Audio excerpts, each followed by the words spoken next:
आपको एक मंत्र सुनाती हूँ। एक ओंकार सतनाम करता पुरख निर्भव निर्वैर अकाल मूर्त अजूनी सेवन गुरु प्रसाद जब आदि सच जुगाद सच है भी सच नानक होते ये भी सच। मैंने आप लोगों को गुरुवाणी सुनाई है। इसका मतलब ये होता है कि हर एक ईश्वर जहाँ पे एक ही है। ये गुरुवाणी में है असंत और ये सबकी वाणी में यही कहा गया है कि ईश्वर एक है, सब कुछ एक है। मैं आप लोगों से इसलिए मिलने आई हूँ क्योंकि ये मेरी विचारधारा है। आप लोग उस पर अनुसरो, मैं आपको कभी फोर्स नहीं करूँगी। मैंने 1-2 दिन पहले या तो कल या परसों FB पे भी देखा है और मैंने न्यूज़ में भी देखा है कि कुछ लोग दूध का टैंकर पूरा खोल दिया है और सड़क पे दूध पूरा जा रहा है। आप बताओ टैंकर में कितना दूध होगा। और कुछ लोगों ने टैंकर को जो कैन आते हैं दूध के, वो कैन ऐसे ही सड़क पे डाल दिए। अब आप बताओ कि दूध जैसी कीमती चीज़ को इस तरफ, अगर आपको किसी बात से शिकायत है या कुछ भी है, लेकिन दूध जैसी बात को ऐसे आप लोग सड़क पे डाल रहे हो, वो अच्छी बात नहीं है।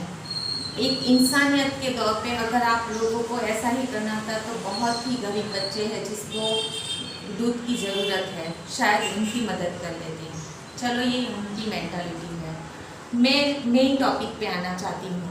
मेरा मेन टॉपिक एक ही है कि हम लोग अभी सावन मास की शुरुआत हो चुकी है। इसके बाद बहुत सारे त्यौहार आएंगे, गणेश जी आएंगे, नवरात्रि आएगी, दीपावली आएगी, लेकिन इस कोरोना काल में हम लोग ये सब कुछ नहीं मना पाएंगे और सरकार हमें नहीं देगी ये परमिशन और हमें इस सरकार की बातों को मानना भी पड़ेगा। एक हम लोग जानते हैं कि ये कोरोना का फैलावा इतना हो चुका है कि हम लोग सरकार की बातों को फॉलो करें, वो ही सही है।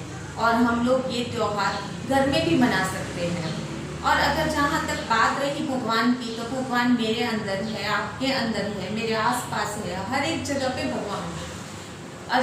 आप लोगों की आस्था पे निर्भर करता है, आप कितना दिल से भगवान को याद करते हैं, उसके आप पे पड़ता है। आप जानते हो कि ये सावन मास की बहुत पवित्र माना जाता है हिंदुओं के लिए। उसमें हम लोग भोलेनाथ जी की पूजा अर्चना करते हैं, उनको दूध पानी फूल सब कुछ अर्पित करते हैं। लेकिन मैं आप लोगों को एक बात बताती हूँ कि अगर दूध हम लोग भोलेनाथ जी को चढ़ाते हैं तो आप लोग जानते हैं कि कितने महीनों से लॉकडाउन और ये अनलॉक की वजह से धंधा रोजगार बिना कितने लोग ऐसे ही खड़े हैं और उन कितने गरीब लोग ऐसे हैं कि जिन लोगों को बहुत ज़रूरत है, उनके बच्चों को दूध की बहुत ज़रूरत है। तो मैं आप लोगों से ये ही बोलती हूँ, लेकिन मैं ये नहीं कहती हूँ कि मैं जो कह रही हूँ वो आप कीजिए, ये आपकी आस्था पे निर्भर है। इसलिए प्लीज़ आप अपने आप पे मत लेना, ये मेरे विचार हैं। मैं गीता पूरी पढ़ी हूँ और मैं गीता के नियम के अनुसार चली हूँ। तो अगर भोलेनाथ जी को भी प्रसन्न करना हो तो आप जो दूध भोलेनाथ जी को चढ़ाते हो वो गटर में जाता है। लेकिन अगर आप वो ही दूध एक बार एक बच्चे को, गरीब बच्चे को हर रोज़ जितना दूध आप वहाँ चढ़ाते हो तो एक बच्चे को आप दूध पिलाओगे तो शायद भोलेनाथ जी तो बहुत भोले हैं, तो वो तो प्रसन्न नहीं होगे ना। और मैं दूसरी बात बोलती हूँ कि भगवान हमें ऐसे दिखते नहीं हैं। आप लोग सोचते हो कि हम लोग मूर्तियों की पूजा करते हैं, मंदिर मस्जिद में जाते हैं, सब जगह जाते हैं, तो हम लोग वही हमारी पूजा अर्चना होती है। तो ये बात मैं अपनी ओर से ये मानती हूँ।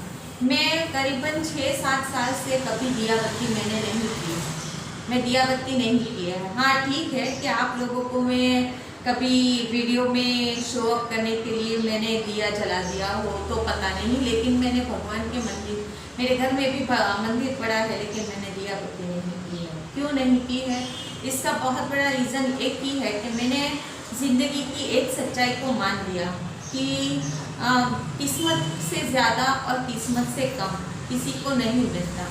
मैंने बहुत सावन मास भी किए हैं, बहुत सारे व्रत किए हैं, मैंने बहुत कुछ किया है भगवान के लिए। नंगे पाँव में भगवान से मिलने के लिए कितना चली भी हूँ, पर मेरी किस्मत में जो लिखा था वो मुझे मिला ही। दुख हो सुख हो जो भी है मिला ही मुझे।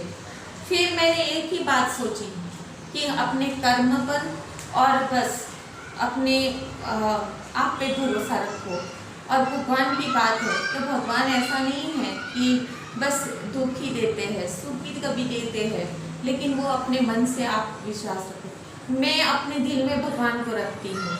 मैं जो भी करती हूँ मैं एक ही बात सोचती हूँ, चाहे मेरे पे दुख आए या सुख आए, लेकिन मैं एक ही बात सोचती हूँ कि मैं कभी अपनी नीति नहीं छोड़ूंगी, अपने सच्चाई का रास्ता नहीं छोड़ूंगी, अपनी ईमानदारी और सब कोई भेदभाव वगैरह कुछ नहीं छोड़ूंगी। मैं एक टीचर थी तो मैंने बच्चों को भी ये पढ़ाया है, तो अगर एक टीचर होकर मैं ही खुद ऐसा करूँगी तो फिर मैं टीचर किस काम की। और अगर मैंने ऐसे वक्त में जब मुझे बहुत ही पैसे की ज़रूरत थी, उस टाइम पर कई बच्चे मेरे पास ट्यूशन पढ़ने के लिए आते थे, उसमें से कितने बच्चों के पास पैसे नहीं थे ट्यूशन की फ़ीस भरने के लिए, लेकिन मैंने कभी उन लोगों से फ़ीस भी नहीं भरी, मुफ्त में पढ़ाया जबकि मुझे पैसे की बहुत ज़रूरत थी। पर मैंने बस एक ही बात सोची उस टाइम पर, इंसानियत से बड़ा कोई धर्म नहीं होता और ईश्वर एक ही है। आप मानो अल्लाह मानो, कोई बस सब अपने अपनी नज़र से देखते हैं। कोई भोलेनाथ का भक्त है, कोई किशन जी का भक्त है, सबका स्वरूप तो एक ही है, सबका मालिक एक है। बस मैं आप लोगों से यही विनती करती हूँ कि अगर आप लोगों को इस पवित्र महीने में अगर आप लोगों से बन पड़े तो किसी की मदद कीजिए। अगर आपसे हो सके तो मेरे से जो भी होता है मैं मदद करती हूँ, अगर नहीं होता तो मैं हाथ जोड़ देती हूँ, लेकिन अगर मुझसे कुछ भी मदद होती है तो मैं ये करती हूँ। बस इसी में मेरी खुशी होती है, मुझे खुशी मिलती है इस चीज़ में। आप भी कभी ट्राई करना, किसी को मदद करके देखना फिर कि आपके मन में कितनी खुशी मिलेगी। मैं आप लोगों को इसीलिए मिलने के लिए आई थी कि जो हम लोग दूध ऐसे दे रहे हैं, लेकिन हम लोग कई बच्चे बहुत ही अभी भूखे मर रहे हैं, उनको बहुत ज़रूरत है दूध की और सब चीज़ों की। तो क्या हम लोग इतना इंसानियत के नाते नहीं कर सकते हैं? और बस मैं एक ही बात बोलूँगी लास्ट में कि मैं अपने विचार रख रही हूँ, किसी पे फोर्स नहीं कर रही हूँ।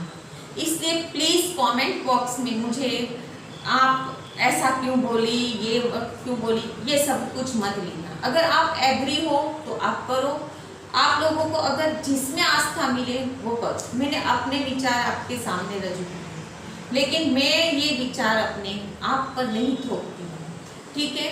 ये बस मेरी विचारधारा है। बस लास्ट में मैं एक ही बात कहूँगी कि इंसानियत अपने आप में रखो, वो ही सबसे बड़ा धर्म है। और किसी की भी हेल्प करो तो इससे आपको दिल को बहुत ही शांति मिलेगी, चाहे आप कितने भी खराब परिस्थिति में हो, लेकिन फिर भी इंसानियत रखो। चलिए मैं अभी बस अपना वीडियो ख़त्म कर रही हूँ। जय श्री कृष्ण।